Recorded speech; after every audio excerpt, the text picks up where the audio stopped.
Alors voilà, donc dans cette dernière vidéo, ou dans cette nouvelle vidéo, on va étudier un peu plus en détail les systèmes maintenant avec mémoire, ok, qui présentent vraiment probablement le plus d'intérêt, puisque c'est vraiment une des spécificités de fonctions aléatoires par rapport à des variables aléatoires. Donc autant ce qu'on a vu dans la section précédente était juste une généralisation de ce qu'on connaissait des variables, ici on a vraiment quelque chose qui est spécifique par rapport aux fonctions aléatoires.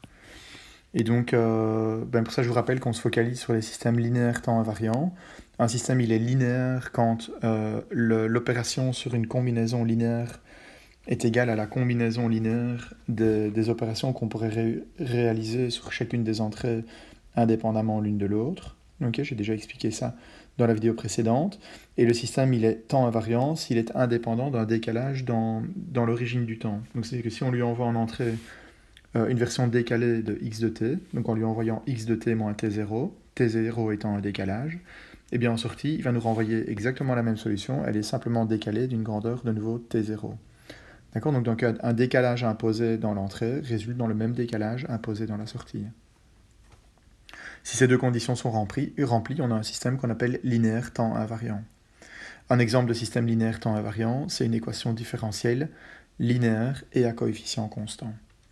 D'accord, donc étant donné que vous envoyez dans à peu près tous vos cours, ou en tout cas une bonne partie de vos cours d'ingénieur, des équations différentielles à coefficient constant et linéaire, vous vous rendez compte que le potentiel d'utilisation ou d'application des systèmes LTI est relativement vaste. Voilà, alors un petit exemple pour vous rappeler que la fonction de réponse impulsionnelle est une quantité qui est excessivement importante pour les systèmes LTI. Pourquoi? Parce qu'elle caractérise à elle seule l'entièreté de la réponse. La fonction de réponse impulsionnelle h de t, c'est la réponse du système quand on lui envoie en entrée une fonction de Dirac. D'accord? Donc si je mets en entrée une fonction de Dirac et que je calcule la réponse, j'obtiens ce qu'on appelle la fonction de réponse impulsionnelle. Voilà. Pourquoi est-ce qu'elle est excessivement importante? Parce qu'à elle seule, vous allez voir qu'elle permet de caractériser la réponse à n'importe quelle autre entrée. Donc si je n'avais pas mis en entrée du système la fonction de Dirac, mais si j'avais mis autre chose, je pouvais exprimer la réponse à cette autre chose en fonction du vrai input et de la fonction de réponse impulsionnelle. Un petit exemple pour clarifier les idées, c'est celui de l'équilibre d'un pendule qui est soumis à un moment extérieur appliqué en tête M.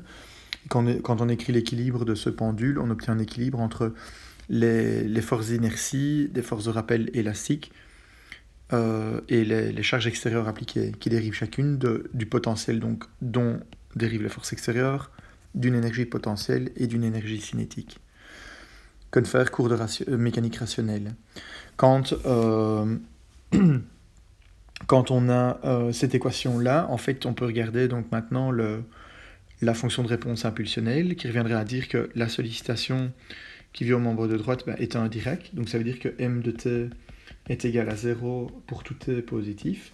On va considérer ça avec deux conditions initiales, qui sont qu'à l'instant initial, on est au repos. Okay, et ceci, en fait, la solution du système va nous dire que la solution qu'on calcule n'est rien d'autre en fait que h de t. Voilà.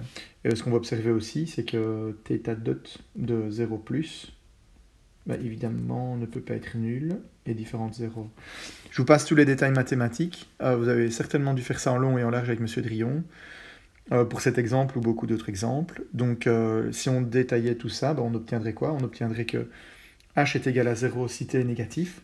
Ceci traduit ce qu'on appelle la causalité du système. Et ensuite, pour t strictement plus grand que 0, c'est traduit par un sinus.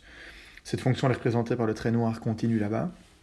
Et on voit effectivement que ce pendule, si on le sollicite par un choc, si vous voulez un Dirac à l'instant initial, il va partir avec une certaine vitesse et puis il va osciller comme ça indéfiniment dans le temps.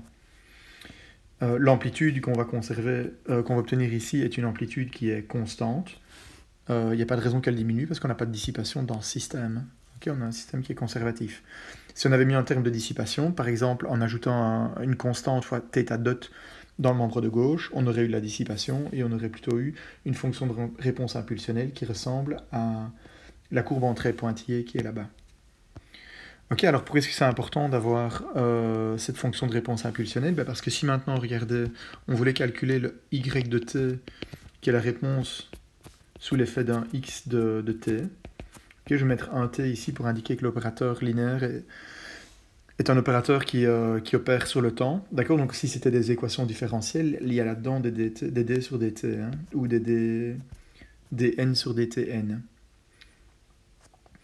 Alors, qu'est-ce que je vais faire? Je vais ensuite utiliser une représentation intégrale à l'aide de la fonction de Dirac pour représenter x de t. Il y a une propriété importante des fonctions de Dirac qui est que si je calcule l'intégrale de moins l'infini à l'infini de f de x fois delta de x moins a dx, vous voyez que la fonction de Dirac, elle vaut 0 partout, sauf au niveau de sa singularité. Donc, c'est-à-dire quand ton argument s'annule.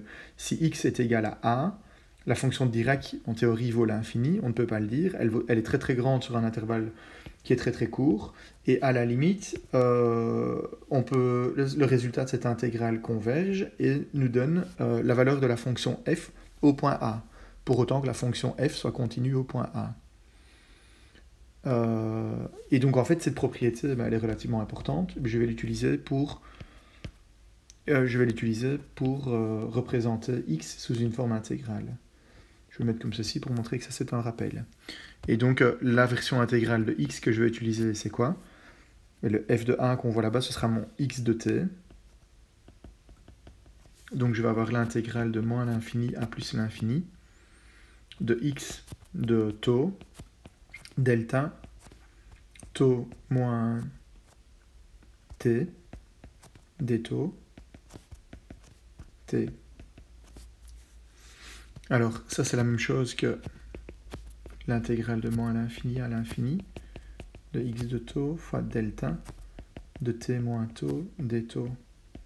Pourquoi? Parce que la fonction de Dirac, elle est symétrique par rapport à ses arguments. Hein.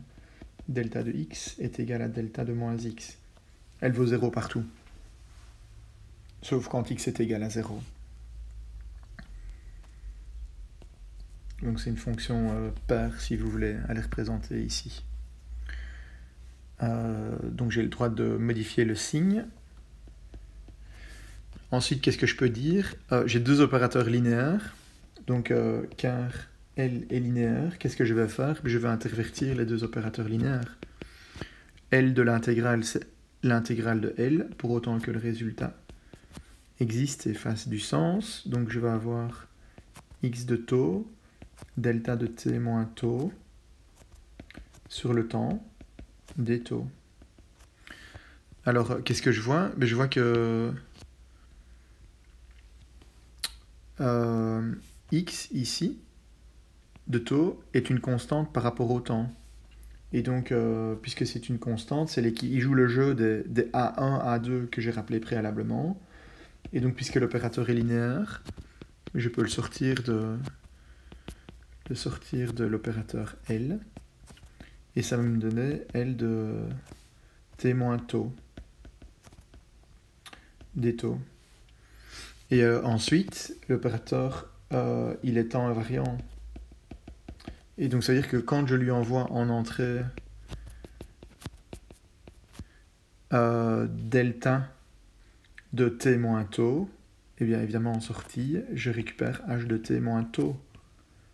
Puisque par définition, h de t est égal à L de delta de t.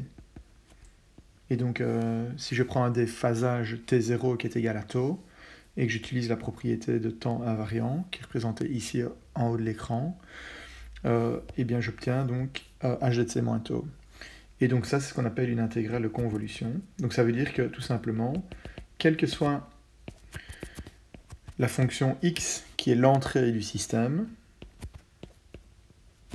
la sollicitation si vous voulez, ou bien l'input dans ce système, qui est caractérisé par sa fonction de réponse impulsionnelle h de t, on l'écrit souvent là, comme ça représente parfaitement le système, donc on est capable de calculer la sortie y de t.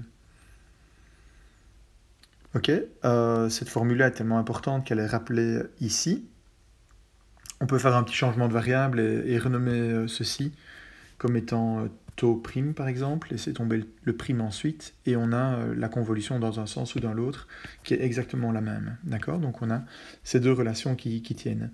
Alors on sait bien qu'il y a une convolution dans le domaine temporel correspond à un produit dans le domaine des fréquences, et donc dans le domaine de Fourier, la transformée de Fourier de petit y et grand y, la transformée de Fourier de petit x et grand x, le h ici est une version de remise à l'échelle de la transformée de Fourier, donc il n'y a pas de 1 sur 2pi ici, j'insiste.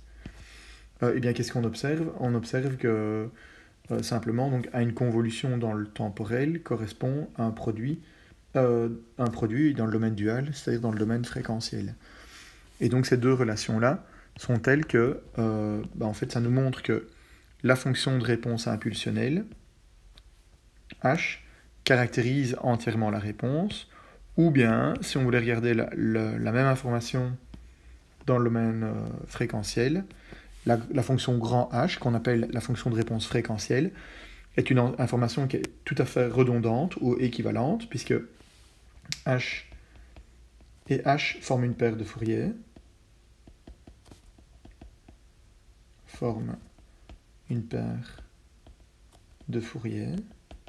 C'est-à-dire que quand on connaît l'une, on connaît l'autre. Et nous permet aussi de calculer la réponse Y de oméga, qui est la réponse de ce système-là. Alors, donc ça c'est ce que vous connaissez de la version déterministe dans le cours de système avec M. Drillon. On a maintenant une version stochastique. Dans la version stochastique du problème, c'est exactement la même chose. La différence étant que les x qu'on voit apparaître ici, les entrées sont des entrées qui sont éventuellement aléatoires. D'accord? Donc si je représente le système comme ceci, avec ces entrées, mais je vais les représenter plein, comme tout à l'heure. Ça, ce sont tous les xi, avec i égale 0, 1, 2, etc. Et à chacun d'eux, je vais pouvoir associer une sortie. Voilà, comme ceci. Là, je vais avoir les yi. Ok, et pour chaque entrée, bien sûr, j'ai le droit d'utiliser cette entrée spécifique, qui est, si vous voulez, une réalisation typique du processus aléatoire, faire passer ça dans le système, calculer la sortie correspondante. Et puis ensuite, j'ai le droit d'utiliser mes opérateurs d'espérance pour calculer les propriétés statistiques de la sortie du système. Ok, donc notamment,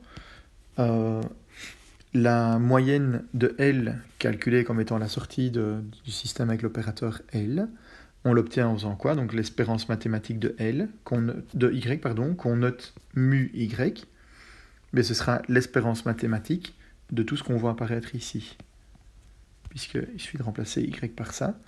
Alors qu'est-ce qu'il y a une espérance mathématique là-dedans? Le H non, si le système il est supposé être caractérisé par des paramètres qui sont des paramètres déterministes. Je vais faire ici hypothèse paramètres déterministes. Voilà. Et donc on va récupérer simplement l'espérance mathématique de x à partir du premier facteur ici dans l'intégrale. Et l'espérance mathématique de x, c'est la moyenne de x. Et donc on voit quoi? On voit qu'en fait la moyenne de y, elle est simplement obtenue comme étant une convolution de la moyenne de x et de la fonction de réponse impulsionnelle. Alors, si x de t est stationnaire au sens large, c'est la petite note ici en bas de page, alors sa moyenne ne dépend pas du temps, donc mu de x est égal à une constante, et mu y est égal à une constante aussi.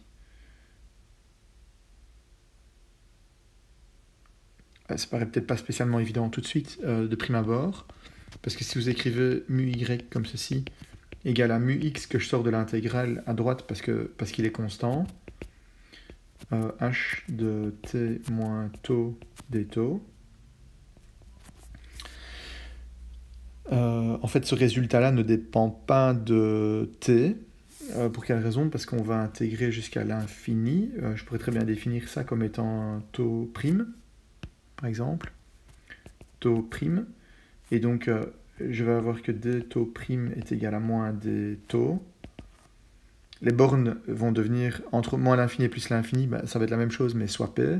Je vais les swapper de nouveau une deuxième fois avec le moins qui vient de la dérivée. Et donc je vais avoir l'intégrale de moins à l'infini de h de taux prime des taux prime. Voilà, comme ceci. C'est-à-dire une constante. Ça ne dépend plus du temps. Ok, et donc la moyenne de y est aussi constante. Ok, ça c'est intéressant. C'est pas pour ça que y est nécessairement stationnaire aussi. Mais y n'est pas nécessairement un processus stationnaire. Alors, pareil, on pourrait calculer la fonction d'autocorrélation. Donc la fonction d'autocorrélation, on l'obtient à partir de sa définition. Ry de T1, T2, c'est E de YT1, YT2. Hop, je vais utiliser des crochets. Et donc c'est E d'une intégrale, d'une double intégrale. J'ai le droit d'intervertir les bornes, donc je vais avoir une double intégrale. Et alors donc le y de t1, mais en fait c'est x de taux 1, donc l'intégrale de x de taux 1 fois h de t1 moins taux 1. Ok, donc ça c'est pour la définition de y de t1. Et pour le y de t2, je vais dire que c'est x de taux 2 fois h de t2 moins taux 2. Voilà, d taux 1, d taux 2. Et c'est la raison pour laquelle on arrive à cette formulation-là, où on a réussi à relier à gauche la fonction d'autocorrélation de y avec, à droite, la fonction d'autocorrélation de x. Et donc de nouveau, pareil, on voit que la fonction de réponse impulsionnelle est la seule information nécessaire pour pouvoir, la seule information suffisante pour pouvoir calculer, à partir de la fonction d'autocorrélation de l'entrée, pouvoir calculer la fonction d'autocorrélation de la sortie. On peut de nouveau faire un petit changement de variable, remplacer ceci par taux 1', ceci par taux 2', laisser tomber les primes et arriver à une formulation qui est équivalente. Voilà, alors si on s'intéresse à la variance, par exemple, on pourrait calculer l'évolution de la variance au cours du temps. Comment est-ce qu'on fait? Mais il suffit là-dedans de dire que T1 égale à T2. Et donc si je fais une coupe dans la fonction d'autocorrélation, en T1 égale T2, donc si je calcule, je remplace T1 et T2 par T, bien qu'est-ce que je vais avoir? Je pars de la première relation qui est là-bas. Je vais peut-être l'écrire ici. R de T, T. Ça va nous donner donc une double intégrale. Taux 1, taux 2, H de T moins taux 1 et H de T moins taux 2. D taux 1, D taux 2.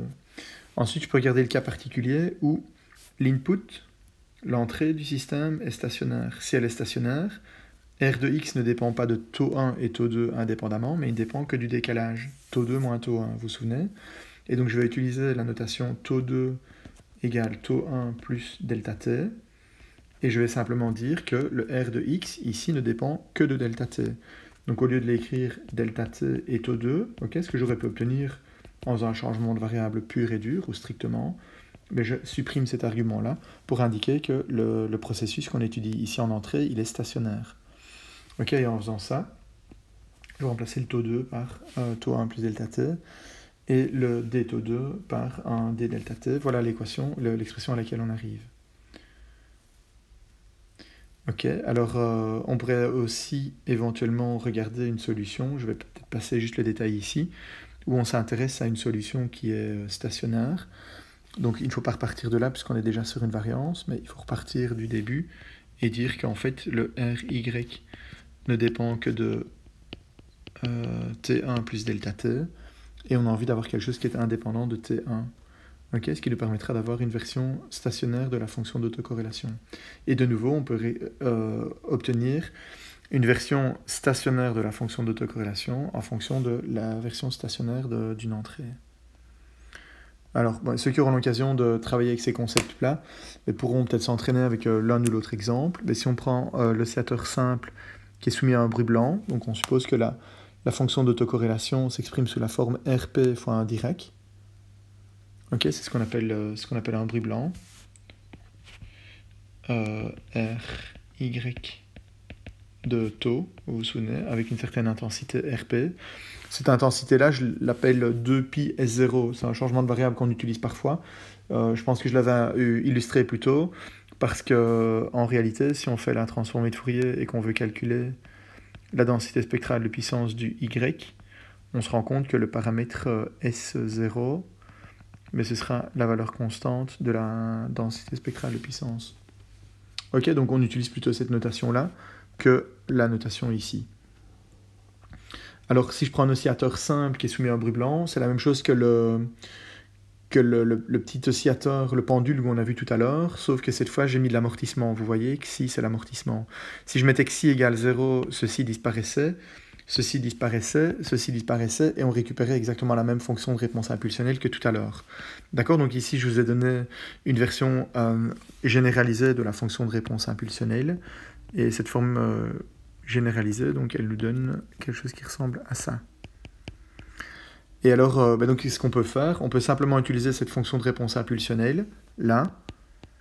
On peut utiliser cette expression pour la fonction d'autocorrélation du processus en entrée. On peut injecter ça dans l'équation qui se trouve ici et calculer l'évolution au cours du temps de la variance. Ok, je passe les détails. La double intégrale, c'est assez sympathique d'avoir un Dirac dans RY. Oups, pardon, c'est pas RY, c'est RX, hein, c'est la fonction d'autocorrélation de l'entrée. Excusez-moi, ça c'est une mauvaise typo. Donc, puisque le Rx est une fonction de Dirac, ben, la double intégrale va se simplifier, déjà on n'aura plus qu'une simple intégrale, ce qui est un peu plus facile à calculer, mais toujours est-il que le résultat de cette intégrale n'est pas nécessairement très simple. Pourquoi? Parce qu'on va devoir intégrer un truc ici qui est un peu compliqué. Okay, je pense que la solution de cette intégrale est donnée dans les notes de cours. Elle n'a pas beaucoup d'intérêt sur sa forme. Ce qui nous intéresse plutôt, c'est de voir à quoi elle ressemble. Elle ressemble à ceci. Elle nous montre que sigma, la variance au cours du temps, en fonction du paramètre d'amortissement qu'on choisit, elle va ressembler à cette fonction qui évolue au cours du temps. Et qu'est-ce qu'on voit? On voit que la variation donc, de l'écart type, ou la variance, peu importe, par rapport au temps, elle est non nulle. Et si elle est non nulle, vous vous souvenez, c'est une condition qui est suffisante pour dire que le processus, il est instationnaire. Processus instationnaire. Mais alors, après un laps de temps relativement long, sur le temps long, que se passe-t-il? Sur le temps long, ici, ça tend vers une constante, et on a un régime établi, ou un régime stationnaire qui peut apparaître. Et vous voyez que le temps nécessaire pour arriver à un palier, là, on pourrait considérer par exemple qu'on y est déjà, mais le temps nécessaire pour arriver sur un palier va dépendre aussi du coefficient d'amortissement ou bien de la mémoire qu'on a mise dans le système. Okay, ce qu'on appelle le temps de mémoire. Donc pour ça, en fait, c'est exactement similaire à ce que vous connaissez de vos cours de système, donc je ne rentre pas là-dessus. Vous avez vu ça avec Monsieur Drillon. Ok, et donc ceci est en lien avec ce que j'ai dit juste avant, même si on a le sentiment que la moyenne est constante et qu'on se dit « Ok, cool, ça a l'air d'être stationnaire », en réalité, non. Voilà. Et qu'est-ce qu'on pourrait dire d'autre? On pourrait calculer la valeur sur le long terme. Là voilà, en fait, l'expression analytique. Je dis, elle est dans les notes de cours, elle est très longue. Et ça, c'est la fonction d'autocorrélation du système sur le long terme. On pourrait regarder, par exemple, la limite quand le temps t tend vers l'infini de la variance. Okay, juste pour voir vers où ça converge. Donc ici, on aurait un sigma q infini, si vous voulez, qui ne dépend plus du temps, égale sigma q infini. Mais ça va donner quoi? Tout ce terme-là en exponentielle décroissante, si le temps augmente, ça va dropper. Donc tout ça tombe, et il va nous rester Rp fois oméga 1, qui est la pulsation du pendule, xi le coefficient d'amortissement, et k c'est un terme de rappel élastique. On peut introduire le Rp égale 2pi fois s, donc ça fait pi demi, S0, oméga 1, et xi 1 et k carré. Voilà, par exemple. Et donc on est capable de calculer l'amplitude, si vous voulez, de la vibration de ce pendule sur le long terme. Ok, alors j'ai une petite alternative. L'alternative, c'est dans le domaine fréquentiel. Donc l'alternative à la première solution consiste à regarder donc, ce qui se passerait dans le domaine fréquentiel, et plutôt que de devoir faire une double convolution ici de la fonction d'autocorrélation, double convolution,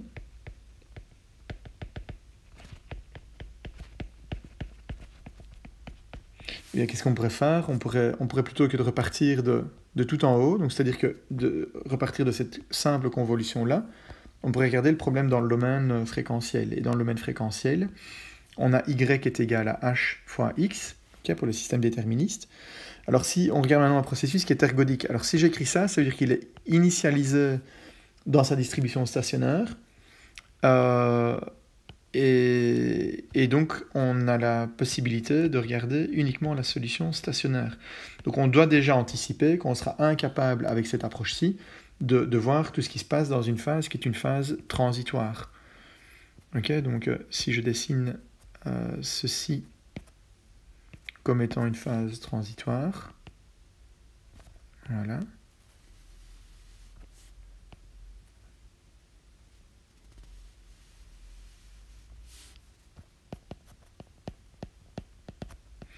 Bien, dans l'approche fréquentielle, on sera incapable de capturer cette partie-là.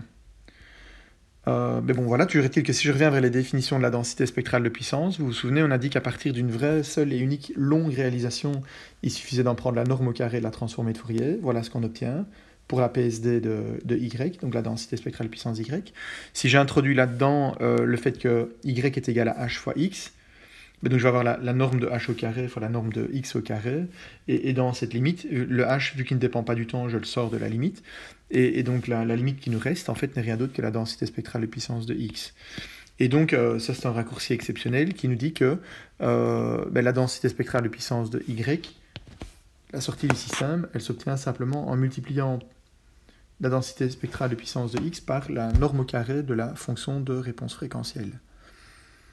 Voilà, si on voulait être plus général, plutôt que de travailler avec un processus qui est ergodique, on devrait théoriquement repartir de la définition de la fonction d'autocorrélation, supposer qu'on a une réponse ici qui est stationnaire, puisque c'est ce qui nous intéresse, donc dire que la fonction d'autocorrélation de y est stationnaire et calculer cette intégrale-là. On peut faire le calcul, c'est un peu long, parfois je le fais au tableau, ici on va gagner du temps, mais on arrive exactement au même résultat.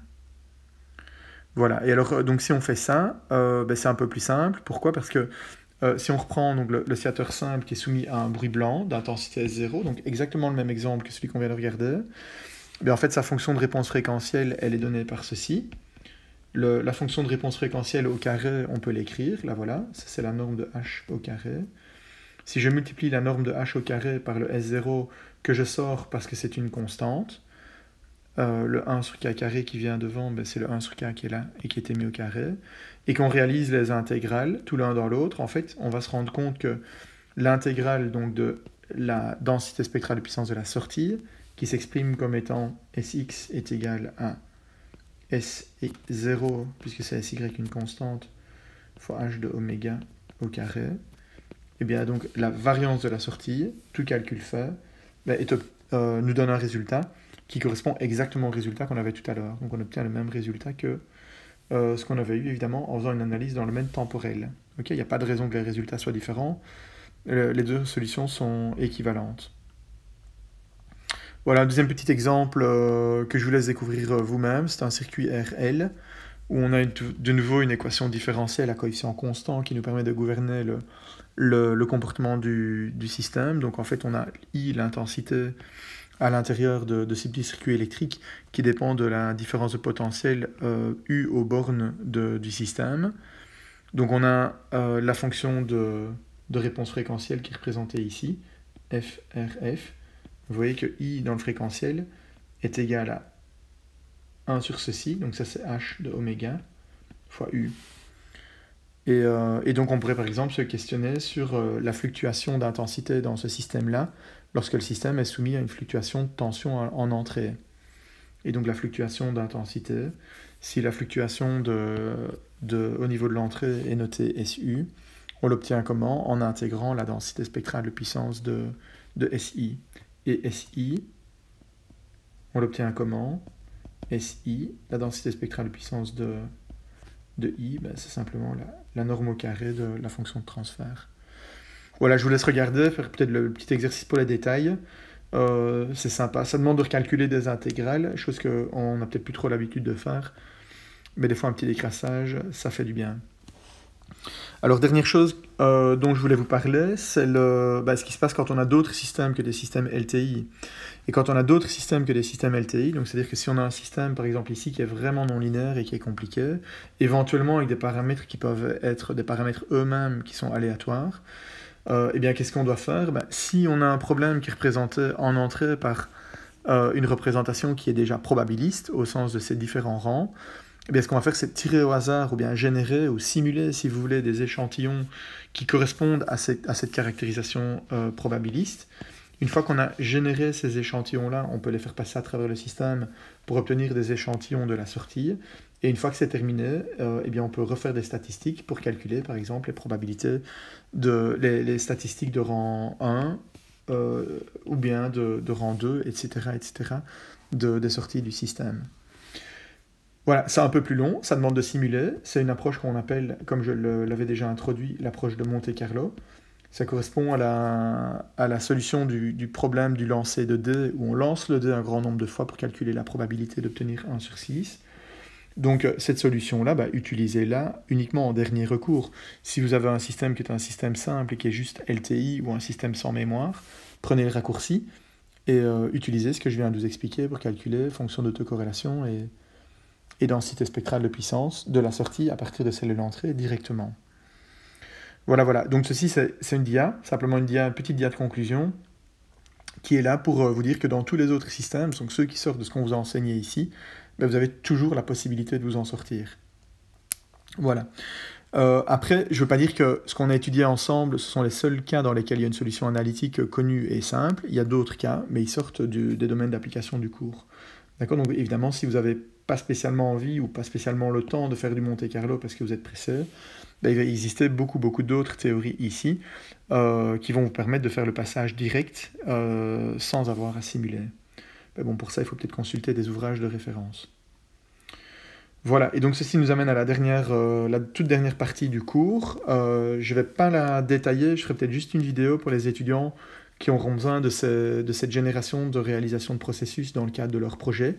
D'accord, donc vous trouverez des informations ici spécifiques au projet si vous en avez besoin.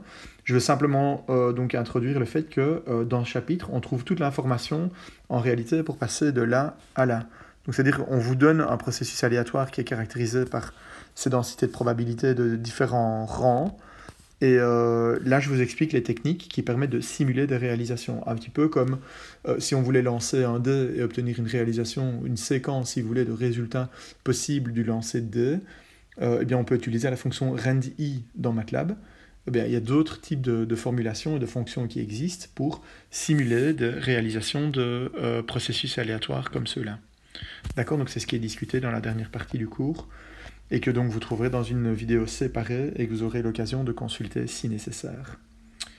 Voilà, je pense que j'ai discuté assez avec tout ça. Bien, tout ce que je peux vous souhaiter maintenant, c'est bon boulot dans vos projets. Je reste encore à disposition s'il y avait quelques questions théoriques sur ce que je viens d'expliquer aujourd'hui. Faites du bon boulot et au plaisir de vous voir